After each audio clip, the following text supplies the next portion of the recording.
বিচারপতি ফাতেমা নজিব এবং বিচারপতি ফাতেমা আনোয়ার ওনারা একটা স্প্লিট জাজমেন্ট দিলেন, অর্থাৎ দুইজনা দুই রকম বলেন। বিচারপতি ফাতেমা নজিব বলেন যে রুলের সারবত্তা তিনি খুঁজে পেয়েছেন এবং রুলটাকে অ্যাবসলিউট করলেন, যে এটাতে স্বচ্ছতা ছিল না, এটা প্রপার আইন ফলো করে করা হয়নি। অন্যদিকে বিচারপতি ফাতেমা আনোয়ার বললেন যে সকল আইনগুলো দেখে সঠিকভাবে এটা করা হয়েছে, এবং আরেকটি জিনিস বললেন যে যারা রিট পিটিশনটা করেছেন তাদের লোকাল স্ট্যান্ডার্ড নেই, তাদের এই মামলাটার ব্যাপারে কোনো অধিকার নেই যে তারা এই কেসটি করবে। ইনগ্রিডিয়েন্টগুলো ছিল প্রত্যেকটাই সরকার ফলো করেছে, এবং ফলে এই চুক্তি করতে কোনো বাধা নেই এবং এখানে কোনো অস্বচ্ছতা তিনি খুঁজে পাননি।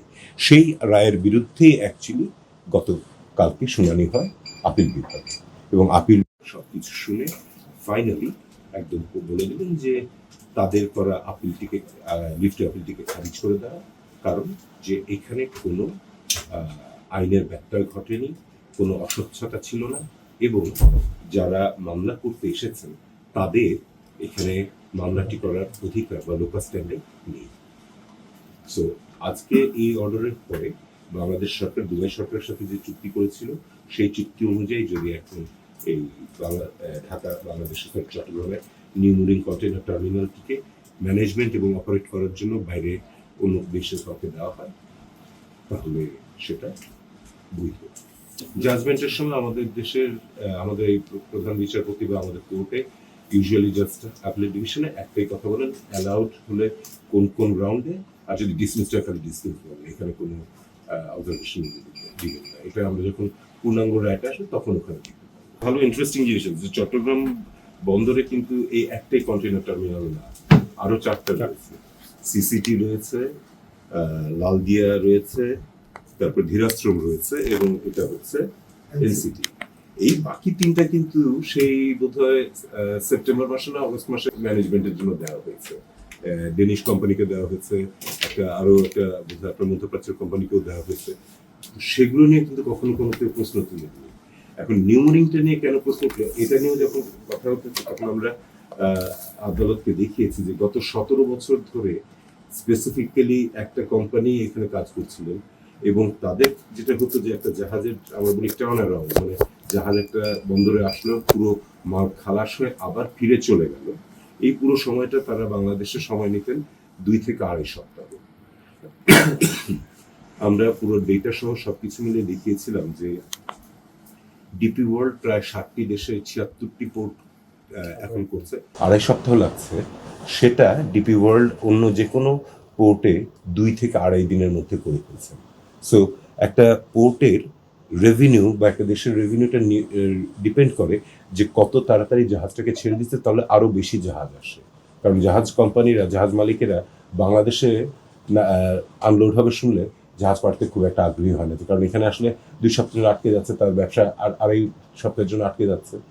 সো এই জিনিসগুলোকে যখন আইডেন্টিফাই করা হলো, তখন 2025-এ ওই আগের যে কোম্পানি ছিল তাদের চুক্তিটাকে বাতিল করা হয়, এবং এটা হচ্ছে যে অনেকটা ওখানে একটা সিন্ডিকেশনের ব্যাপার ছিল, সিন্ডিকেটের মতন করে পুরো বাজার নিয়ন্ত্রণ থেকে শুরু করে সব কিছু দিতে হতো।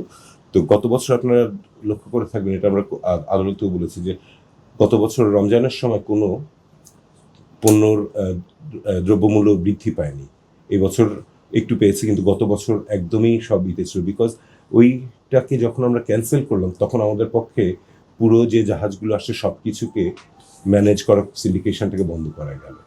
তো এই অ্যাকচুয়াল এই নিউমোরিং কন্টেইনার টার্মিনালটাকেই ব্যবহার করা হতো তাদের সিন্ডিকেশনের জন্য। তো আমাদের যেমন হয় যে কোনো একটা ভেস্টেড কোয়ার্টারের খুব একটা ইন্টারেস্ট ছিল যাতে এটা তাদের কন্ট্রোলের বাইরে না যায়। তো এখন আশা করি এই সিন্ডিকেশন এবং এই ইলিগাল কন্ট্রোলটা বন্ধ হবে। একটা খুব কমন থাকে যে দেশ বিক্রি করে দেওয়া হচ্ছে, পোর্ট বিক্রি করে দেওয়া হচ্ছে, তা তো না। ঘটনাটা হচ্ছে যে একটা পোর্টটা যেটা আমাদের রয়েছে তারাই সেটাকে আধুনিকায়ন করবেন, আধুনিকায়ন করে সেটাকে তারা ম্যানেজ করবেন। এখন আপনি চিন্তা করে দেখেন, আমরা যখন আমাদের এই যে ফ্লাইওভারগুলোর কথা বলছি বা এক্সপ্রেসওয়ে, এগুলো তো আমাদের তৈরি করা হয়েছে চায়নার সাথে, এবং এগুলো কিন্তু এখনও চায়নার কাছেই লিজ দেওয়া আছে। আমাদের 3rd টার্মিনাল যেটা হচ্ছে এয়ারপোর্টে, সেটাও আমরা অলরেডি বিদেশি একজনের কাছে দিয়ে দিয়েছি। তার মানে কি আমরা এটা বিক্রি করে দিয়েছি তার কাছে? তারা এখানে আমাদের এখানকার ম্যানেজমেন্টটা ফেল করছিল, বিদেশি কোনো একটা কোম্পানিকে দেওয়া হচ্ছে যাতে এটাকে প্রপারলি ম্যানেজ করে আমাদের রেভিনিউ বাড়ে, তাদেরও হয়। এবং that is the whole idea of this PPP এবং গভর্নমেন্ট টু গভর্নমেন্ট চুক্তি, যে আমাদের পক্ষে এটাকে অত টাকা দিয়ে 2400 কোটি টাকা দিয়ে আমাদের পক্ষে এটাকে মডার্নাইজ করে কাজ করাটা সম্ভব হচ্ছে না। সো তারা এসে এটা এখন আমাদের হয়ে করে দেবেন, এবং ওরা যা মডার্নাইজ করবেন সেটা তো আমাদের কাছেই থাকবে।